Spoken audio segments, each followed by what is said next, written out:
Hello बच्चों, let's start this question.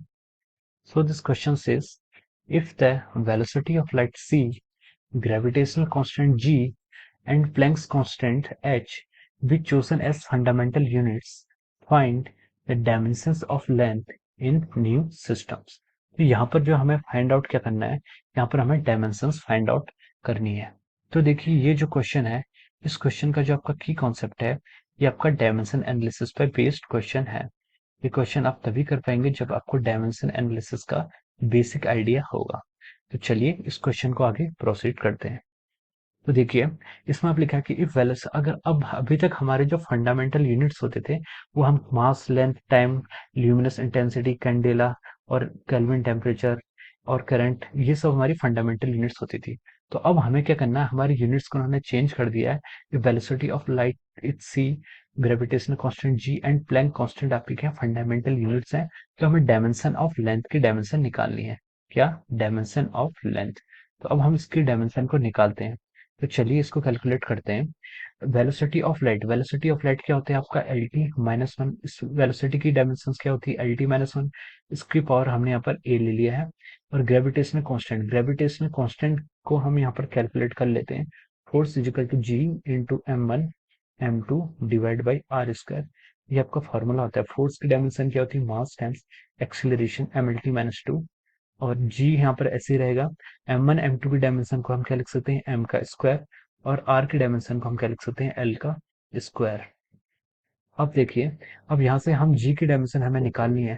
तो l का स्क्वायर इधर आ जाएगा, तो ये कितना बचेगा, m l का क्यूब t की power minus two divide by m square. अब हम इसको करें तो यहाँ से हमारी जो g की डायमेंशन निकलेगी m की पावर माइनस वन, l की पावर थ्री और t की पावर माइनस टू। ये आपकी क्या हो गया, यूनिवर्सल ग्रेविटेशन कांस्टेंट की आपकी डायमेंशन निकल गई। अब हम इसको यहाँ पुट कर लेते हैं, m minus one, l three, t minus two और इसकी पावर आपकी b आ गई। और ग्रेविटेशनल कांस्टेंट और थर्ड है आपका प्लैंक्स कांस्टेंट। प्लैंक्स कांस्टेंट की डायमेंशन भी हमें निकालनी पड़ेगी। प्लैंक्स कांस्टेंट आपको पता है कि एनर्जी का फॉर्मूला होता है E equal to H into frequency. Energy की डायमेंशन और वर्क की डायमेंशन एक होती है, तो इसको हम लिख सकते हैं work force into displacement. M, ये आपकी फोर्स की डायमेंशन होगी, डिस्प्लेसमेंट से ए आ जाएगी M L two H two. और एच की डायमेंशन निकलनी, फ्रीक्वेंसी आपका क्या होता है, टाइम का इनवर्स होता है, तो हम इसको ऐसे लिख सकते हैं। तो यहाँ से हम अगर एच की डायमेंशन निकालना चाहें तो एच की डायमेंशन हम बोल सकते हैं एम एल टू, और ये हो जाएगा आपका टी की पावर माइनस वन। तो ये आपके प्लैंक्स कांस्टेंट की डायमेंशन आ जाएगी, M L two T minus one की पावर सी। ये आपकी डायमेंशन आ गई किसकी, प्लैंक्स कांस्टेंट की। अब हमें इसको इक्वेट करना है, तो हम इसको इक्वेट करके लिख सकते हैं एल इज इक्वल टू। अब हम यहाँ से लेंथ की डायमेंशन देखते हैं। तो फर्स्ट से आपका एल की पावर ए आएगा, सेकंड एक्सप्रेशन में थ्री बी और थर्ड एक्सप्रेशन में टू सी। तो हम लिख सकते हैं कि L A plus three B plus of और टू सी। ये आपकी लेंथ की डायमेंशन आएगी। अब यहाँ से हम देखिए टाइम की डायमेंशन देखते हैं। टाइम को लिख सकते हैं टी की पावर माइनस ए आपका फर्स्ट से आएगा, दूसरे से आएगा माइनस टू बी और थर्ड से आएगा आपका माइनस सी। अब हमें मास एम की डायमेंशन हम देख सकते हैं यहाँ से एम माइनस बी और प्लस सी। ये आपकी डायमेंशन आ गई हैं टोटल। अब देखिए, अब हम इसको इक्वेट करते हैं। तो देखिए लेफ्ट हैंड साइड में हमें एल एल खाली लेंथ गिवन है, तो हम उससे बोल सकते हैं कि लेंथ को कंपेयर करें तो हम बोल सकते हैं कि A plus three B plus two C की वैल्यू कितनी आएगी, वन आएगी। और टाइम से हम देखें तो यहाँ से हमें सेकंड टर्म से देखें ए माइनस टू बी माइनस सी, इसकी वैल्यू आपकी जीरो के इक्वल आएगी। और थर्ड भी हम बोल सकते हैं कि minus B plus C is equal to zero. तो हम बी की वैल्यू सी यहाँ से पुट कर सकते हैं। तो देखिए बी की वैल्यू सी, हमें यहाँ से क्या पता चल गया। अब हम बी को सी बोल रहे हैं तो हम यहाँ से लिख सकते हैं कि माइनस ए, और बी को सी हम किसी से भी कन्वर्ट करें तो ये माइनस थ्री से हो जाएगा इज इक्वल टू जीरो।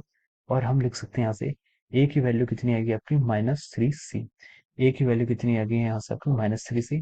और इसी वैल्यू को अगर हम इस फर्स्ट इक्वेशन में पुट करें तो हम देखिए, तो हम सारा आंसर सी के टर्म में लिखते हैं। ए को हम यहाँ से माइनस थ्री सी पुट कर सकते हैं, और बी और सी इक्वल है तो हम इसको प्लस सी पुट कर दिया, plus two C is equal to one.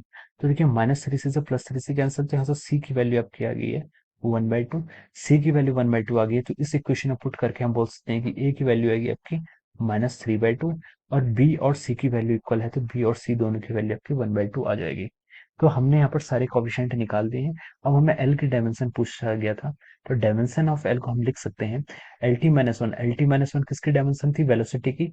Velocity मतलब सी, तो हम सी की पावर ए, मतलब हम सी को लिख सकते हैं -3/2। और आपका दूसरा डायमेंशन पूछा था ग्रेविटेशनल कांस्टेंट। ग्रेविटेशनल कांस्टेंट की डायमेंशन कितनी है? बी। बी की हमारी यहाँ पर वैल्यू आई है, बी की वैल्यू आई है यहाँ पर 1/2। और थर्ड आपसे पूछा था H, Planck's constant. Planck's constant H, H की यहाँ पर सी, सी की वैल्यू भी आपकी 1/2 आई है। तो अगर हम इस एक्सप्रेशन को लिखें तो ये आपका आएगा जी एच की पावर 1/2 डिवाइड बाई सी की पावर 3/2। तो ये आपका क्या आ गया है? करेक्ट आंसर आ गया है। तो हम इसको इस टर्म में ऐसे लिख सकते हैं, तो this will be our final answer. ये आपके आ गया है final answer. So I hope you all understood this concept. Thank you so much.